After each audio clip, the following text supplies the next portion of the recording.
Hello అండి అందరికీ ఎలా ఉన్నారు? నేనైతే చాలా బాగున్నాను. మీరైతే ఎలా ఉన్నారు? నాకైతే కామెంట్ సెక్షన్లో కామెంట్ చేయండి. ఈరోజు నేను మా ఇంట్లో గుత్తి వంకాయలు ఉంటే గుత్తి వంకాయలు ఒకే ఒక ములక్కాయని కట్ చేసి వేసుకున్నాను. ముందుగా ప్యాన్లో ఆయిల్ యాడ్ చేసి ఆయిల్ కాగిన తర్వాత కొద్దిగా పసుపు ఉప్పు యాడ్ చేసి ములక్కాయలు కూడా యాడ్ చేసి లైట్గా ఫ్రై చేసి తీయించేసి పక్కన పెట్టుకోవాలి. ఇప్పుడు అదే ప్యాన్లో ఇంకొద్దిగా ఆయిల్ యాడ్ చేసుకొని దాంట్లో కాస్త తాలింపు దినుసులు అయితే యాడ్ చేసుకొని ఫ్రై చేసుకోవాలి.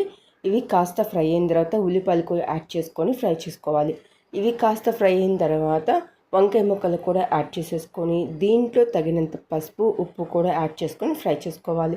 ఇది ఫ్రై అయింది ఇంకొక 10 మినిట్స్లో 13 మినిట్స్ దించేస్తాము అనగా ములక్కాయ ముక్కలు కూడా యాడ్ చేసుకొని దాంట్లో తగినంత పసుపు తగినంత కారం ఉప్పు యాడ్ చేసుకొని ఇక ఉడికిన తర్వాత దించేసి సర్వ్ చేసుకుంటే చాలా బాగుంటుంది. ఈ వీడియో కనుక మీకు నచ్చితే ఖచ్చితంగా లైక్ చేయండి, షేర్ చేయండి, సబ్స్క్రైబ్ చేయండి. Thank you for watching.